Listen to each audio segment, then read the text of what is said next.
ನಾನು ಇಷ್ಟು ದಿನ ಆನೆ ಕಾವಲು ಕಾಯೋದನ್ನ ತೋರಿಸ್ತಾ ಇದ್ದೆ, ಆದರೆ ಇವತ್ತು ಆನೆಗಳು ಬರೋದನ್ನು ತೋರಿಸ್ತಾ ಇದ್ದೀನಿ. ಅಂದರೆ ಆನೆಗಳು ಬರೋದಂದರೆ ಆನೆ ಬರೋ ದಾರಿ ಇದೆ ನೋಡಿ.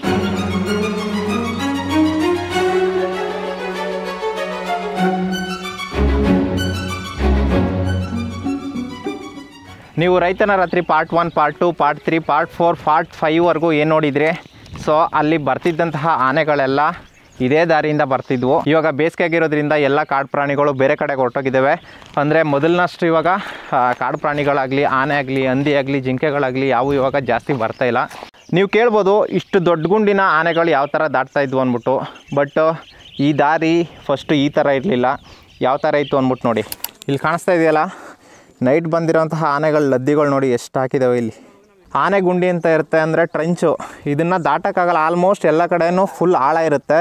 ಬಟ್ ಇದು ಆನೆಗಳು ಕಾಲಲ್ಲಿ ಮಣ್ಣಾಕ್ಬಿಟ್ಟು ಸುಮಾರು ಬಂದು ಎಲ್ಲ ನೋಡಿ ಎಲ್ಲ ಫುಲ್ ಮಟ್ಟ ಆಗ್ಬಿಟ್ಟಿದೆ ಇಲ್ಲಿ. ನೋಡಿ ಅಂದ್ರೆ ಆನೆಗಳು ಇಲ್ಲೇ ಎಲ್ಲೋ ಪಕ್ಕದಲ್ಲಿ ಇವತ್ತು ನೈಟ್ ಬಂದೇ ಬರ್ತವೆ ಅವು, ಪಕ್ಕ ಬರ್ತವೆ. ಇವತ್ತೇನೋ ದಿನಾನೂ ಇದೆ. ಎಷ್ಟು ದಿನ ಅಂತ ಕಾಯಕದ್ದು? 3 ತಿಂಗಳ ಹಿಂದೆ ನಾನು ರೈತನ ರಾತ್ರಿ ಪಾರ್ಟ್ 1 ವಿಡಿಯೋದಲ್ಲಿ ಹಾಕಿದ್ದೀನಿ ನೋಡಿ.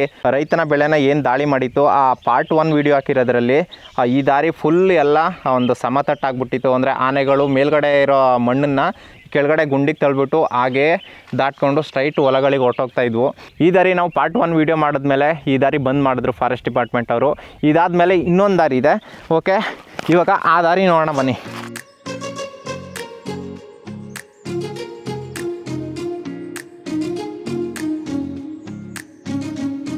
ಇದರಿಂದ ಈ ಕಡೆಗೂ ಫಾರೆಸ್ಟು, ಇದರಿಂದ ಈ ಕಡೆಗೂ ಫಾರೆಸ್ಟು, ಮಧ್ಯೆ ಒಂದು ರೋಡ್ ಇದೆ. ಇದೊಂದು ರೋಡಲ್ಲಿ ಮಾತ್ರ ಆನೆಗಳು ಬರೋದು. ಇಲ್ಲಿ ನೋಡಿ, ಆ ಫಾರೆಸ್ಟ್ ಡಿಪಾರ್ಟ್ಮೆಂಟ್ ಅವರು ಅಲ್ಲಿ ಕಾವಲಿರ್ತಾರೆ.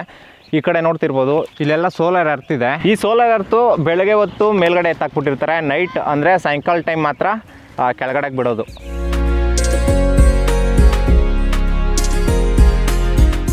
ಇಲ್ಲಿ ನೋಡ್ರಿ, ಇದು ರಾಜಣ್ಣವ್ರ ತೋಟ ನೋಡಿ. ಅದೇ ಮೇಲೆ ನಾನು ರಾಜು 3 ತಿಂಗಳು ಕಾವಲು ಕಾದಿದ್ದು ಆನೆಗಳನ್ನು ನೋಡಿ. ಈ ಮರಗಳಲ್ಲಿ, ಆ ಮರದ ಮೇಲೆ, ಆ ಮರದ ಮೇಲೆ, ಆ ಮರದ ಮೇಲೆ ಸುತ್ತಲೂ 4 ಕಡೆ ಆ ಆನೆಗಳನ್ನು ಕಾವಲು ಕಾಯ್ತಾ ಇದ್ವಿ, ಒಬ್ರಿಗೊಬ್ರಿಗೆ ಸಿಗ್ನಲ್ ಕೊಟ್ಕೊಂಡು.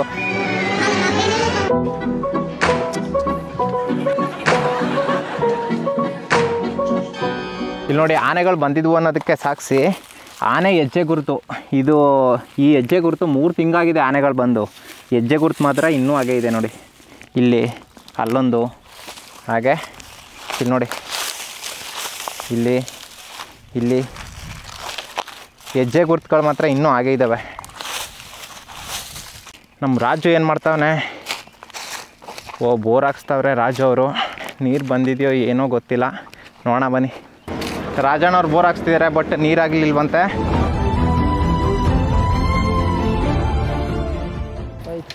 ಹೋಯ್ತು. ಎಷ್ಟು ಅಡಿ ಹಾಕ್ಸಿದಾರಿ? 765 ಅಡಿ. ಒಂದು ಸ್ವಲ್ಪ ಬಂದದಲ್ಲ ನೀರು? ಹಾಂ ಹಾಂ ಹಾಂ ಹಾಂ. ನೀರಾಗ್ನಿಲ್ವಲ್ಲ ಅದಕ್ಕೆ? ಈ ನನ್ನ ಮಕ್ಕಳು ಒಂದೊಂದಲ್ಲ ನನ್ನ ಮಕ್ಕಳು ಇಷ್ಟು ಬಾಧೆ ಕೊಡ್ತಾವ್ರೆ. ನಮ್ಮ ಹೊಟ್ಟೆ ಎಷ್ಟು ಉರ್ಸ್ತಾವ್ರೋ ಆ ಭಗವತ್ನ ನೋಡಿದ್ರೆ.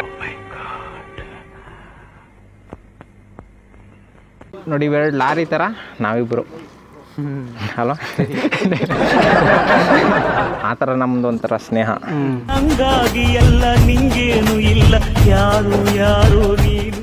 ಯಾವುದೇ ಸ್ನೇಹ ಆಗಿರಲಿ ನೋಡಿ, 2 ಲಾರಿ ಥರ ಇರಬೇಕು.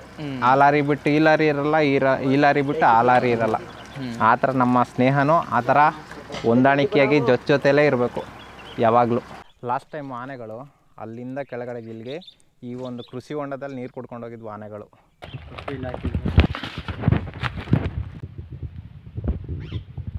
ಇಲ್ಲಿ ಕೆಳಗಡೆ ಎಲ್ಲ ಜೋಳದಲ್ಲ, ಅಲ್ಲಿ ಕೃಷಿ ಹೊಂಡ ಇದೆ. ಹಾಗೆ ಈ ಕಡೆಗೆ ಬಂದರೆ ಸುತ್ತ ಜೋಳನೇ ಜಾಸ್ತಿ. ನಾನು ರಾಜು ಆ ಮರದ ಮೇಲ್ಗಡೆ ಮಲಗಿದ್ವಿ. ಆನೆಗಳು ಇದ್ರ ಸುತ್ತ ಇದ್ವು. ಅಂದರೆ ಎಷ್ಟು, ಒಂದಲ್ಲ ಎರಡಲ್ಲ 7-8 ಆನೆಗಳು ಇದ್ರ ಸುತ್ತ ನಡ್ಕೊಂಡು ಹೋಗಿದ್ದಾವೆ. ಅಂದರೆ ಇಲ್ಲಿ ಜೋಳ ಇತ್ತು ಅವಾಗ. ಕಾಡಾನೆಗಳು ಬಂದು ಜೋಳನೆಲ್ಲ ಹಾಳು ಮಾಡಿರೋದನ್ನ. ಸೊ ಅದಕ್ಕೋಸ್ಕರ ಇವತ್ತು 3 ಜನ 3 ಮರದಲ್ಲಿ ಮಲಗ್ತಾ ಇದ್ದೀವಿ. ಅಂದರೆ ನಾನು ಮತ್ತು ರಾಜು, ನಾವು 3 ಸೀಟು ಒಂದು ಗುಳ್ಳಲ್ಲಿ. ಮತ್ತು ಅವರು ಅಂದರೆ ಅಕ್ಕಪಕ್ಕ ತೋಟದವ್ರು ಎಲ್ಲರೂ ಒಬ್ಬೊಬ್ಬರು ಒಂದೊಂದು ಮರದ ಮೇಲೆ ನೋಡಿ ಈ ಥರ ಗುಳ್ಗಳು ನೋಡಿ ಅಲ್ಲೇ ಮಲಗಿದ್ದು ನಾವು, ನಾನು ಮತ್ತು ರಾಜು.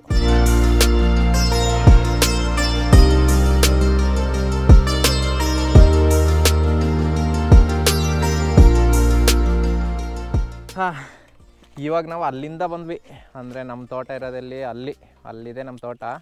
ಅಲ್ಲಿಂದ 4 ಕಿಲೋಮೀಟ್ರು ಈ ಕಡೆಗೆ ಬಂದಿದ್ದೀವಿ. ಕಾಡು ಪ್ರಾಣಿಗಳೆಲ್ಲ ನೀರು ಕುಡಿಯೋದಕ್ಕೆ ನೋಡಿ ಈ ಜಾಗಕ್ಕೆ ಬರ್ತವೆ. ನೋಡೋಣ ಬನ್ನಿ, ಯಾವುದಾದ್ರೂ ಕಾಡು ಪ್ರಾಣಿ ಇದ್ರೂ ಇರ್ಬೋದು. ಇಲ್ಲಿ ನೋಡ್ರಿ, ವಾ, ಓ ನೀರಿಲ್ಲ ಗುರು.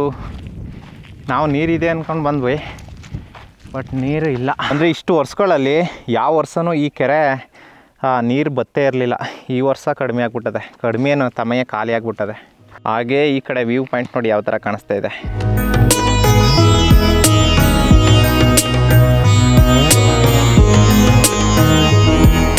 ಒಂದು 5 ನಿಮಿಷ ಅಷ್ಟೇ ಸೂರ್ಯ ಮುಳುಗ್ತಾನೆ.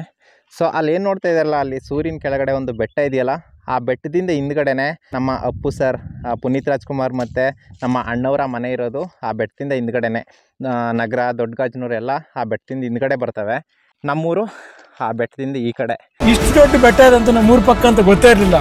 ತೋಟಗಳೆಲ್ಲ ಕಾಣಿಸ್ತಾ ಇದ್ದಾವಲ್ಲ, ಅಲ್ಲಿ ತನಕ ಮಾತ್ರ ಕರ್ನಾಟಕ, ಅದರಿಂದ ಆ ಕಡೆಗೆಲ್ಲ ತಮಿಳ್ನಾಡು, ಕರ್ನಾಟಕ ಬಾರ್ಡರ್ ಇದು. ಇದೇ ನಮ್ಮೂರಿನ ಬೆಟ್ಟದ ಕೊರೆ, ಅಂದರೆ ಬೆಟ್ಟದ ಮೇಲೆ ಇರುವಂತಹ ಒಂದು ಕೊರೆ. ನಾವು ಸ್ಕೂಲ್ಗಳಿಗೆ ಬಂಕ್ ಹಾಕ್ಬಿಟ್ಟು ಇಲ್ಲಿಗೆ ಬಂದು ಈಜೆಲ್ಲ ಹೊಡ್ಕೊಂಡು ಹೋಗ್ತಾ ಇದ್ವಿ. ಮೊದಲು ಕಲಿತಾ ಅರೆ ಬರೀ ಈಜು. ಯಾವ ವರ್ಷನೂ ಬತ್ತದೇ ಇರೋ ನೀರು ಈ ವರ್ಷ ನೀರು ಬತ್ತೋಗಿದೆ ಅಂದರೆ ಈ ಕೆರೆಯಲ್ಲಿ. ಸೊ ಈ ವರ್ಷ ಬೇಸಿಗೆಯಲ್ಲಿ ಎಷ್ಟು ಬಿಸಿಲು ಹೊಡೆದಿದೆ ಅಂದ್ಬಿಟ್ಟು ಇಮ್ಯಾಜಿನ್ ಮಾಡ್ಕೊಳ್ಳಿ. ಇಲ್ಲಿ ಮೇಲ್ಗಡೆ ನೋಡ್ತಾ ಇರಲ್ಲ, ಇವಾಗ ರೀಸೆಂಟಾಗಿ ನಮ್ಮೂರಲ್ಲಿ ಒಂದು ಕಾಡ್ಗೀಚಾಗಿರುವಂತಹ ಒಂದು ದೃಶ್ಯನ ನೀವು ನೋಡ್ತಾ ಇದ್ದೀರಾ. ಅಂದರೆ ಅದು ನ್ಯಾಚುರಲ್ ಆಗಿರುವಂತಹ ಕಾಡ್ಗೀಚು ಅಥವಾ ಯಾರಾದರೂ ಬೇಕು ಅಂದ್ಬಿಟ್ಟೆ ಬೆಂಕಿ ಹಾಕಿದ್ರು ಅಂತ ಗೊತ್ತಿಲ್ಲ. ಬೇಕು ಅಂತ ಬೆಂಕಿ ಹಾಕೋನು ಅವನು ಮನುಷ್ಯನೇ ಅಲ್ಲ ಬಿಡಿ, ಏನೋ ಮಿಸ್ಸಾಗಿ ಬೆಂಕಿ ಹಾಕಿರ್ಬೋದು. ಅಂದರೆ ಇವಾಗ ಬೀಡಿ ಸೇದವರು, ಸಿಗರೇಟ್ ಸೇದವರು ಬೀಡಿಗಳನ್ನು ಕಸ್ಕೊಂಡು ಆ ಒಂದು ಬೆಂಕಿ ಕಿಡಿನ ಕಾಡಲ್ಲಿ ಇಟ್ಟರೆ, ಇವಾಗ ಕಾಡುಗಳು ಯಾವ ಥರ ಆಗಿದೆ ಅಂದರೆ ಒಂಥರ ಪೆಟ್ರೋಲ್ ಡೀಸೆಲ್ ಥರ ಆಗಿಬಿಟ್ಟಿದೆ ಕಾಡುಗಳು. ಒಂದು ಸ್ವಲ್ಪ ಅದಕ್ಕೆ ಕಿಡಿ ಸೋಕಿದ್ರೆ ಸಾಕು, ಇಡೀ ಕಾಡೆ ಹತ್ತಿ ಉರಿದೋಗುತ್ತೆ. ಅಷ್ಟೊಂದು ಹೀಟು ಮತ್ತು ಅಷ್ಟೊಂದು ಡ್ರೈ ಆಗಿಬಿಟ್ಟಿದೆ ಕಾಡೆಲ್ಲ. ಸೊ ನಾನು ಹೇಳೋದು ಅಷ್ಟೇ, ಸೊ ಕಾಡನ್ನು ಉಳಿಸಿ, ಕಾಡು ಪ್ರಾಣಿಗಳನ್ನು ಉಳಿಸಿ.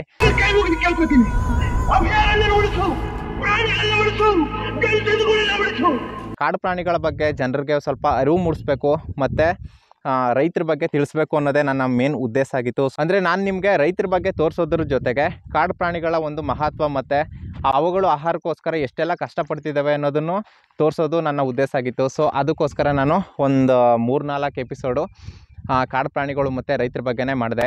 ಓಕೆ, ಇದು ಕೊನೆ ವಿಡಿಯೋ. ಈ ಕೊನೆ ವಿಡಿಯೋದಲ್ಲಿ ಆನೆಗಳು ಎಲ್ಲಿಂದ ಬರ್ತಾಯಿದ್ವು, ಯಾವ ಥರ ಬರ್ತಾಯಿದ್ವು, ಆನೆಗಳು ಬರೋ ದಾರಿಗಳನ್ನು ತೋರಿಸ್ಬೇಕು ಅಂತ ಅನ್ನಿಸ್ತು. ಸೊ ಅದಕ್ಕೋಸ್ಕರ ಈ ವಿಡಿಯೋ ಮಾಡಿದೆ. ಈ ವಿಡಿಯೋ ನಿಮ್ಗೆ ಇಷ್ಟ ಆಗಿದ್ದರೆ ಒಂದು ಲೈಕ್ ಮಾಡಿ, ಹಾಗೆ ಹೇಗಿತ್ತು ಅಂದ್ಬಿಟ್ಟು ಕೆಳಗಡೆ ಕಮೆಂಟ್ ಮಾಡಿ. ನೆಕ್ಸ್ಟ್ ವಿಡಿಯೋದಲ್ಲಿ ಒಂದು ಹೊಸ ಟಾಪಿಕ್ ಜೊತೆ ಸಿಗ್ತೀನಿ. ಅಲ್ಲಿ ತನಕ ಎಲ್ರಿಗೂ ಟಾಟಾ, ಬಾಯ್ ಬಾಯ್, ಟೇಕ್ ಕೇರ್, ಲವ್ ಯು. ನೋಡಿ ಸನ್ಸೆಟ್ ಆಲ್ಮೋಸ್ಟ್ ಆಗಿಬಿಡ್ತು, ಇನ್ನೇನು ಲಾಸ್ಟಲ್ಲಿದೆ ಸನ್ಸೆಟ್. ಓಕೆ, ನೆಕ್ಸ್ಟ್ ವಿಡಿಯೋದಲ್ಲಿ ಸಿಗ್ತೀನಿ. ಅಲ್ಲಿ ತನಕ ಎಲ್ರಿಗೂ ಟಾಟಾ, ಬಾಯ್ ಬಾಯ್, ಲವ್ ಯು.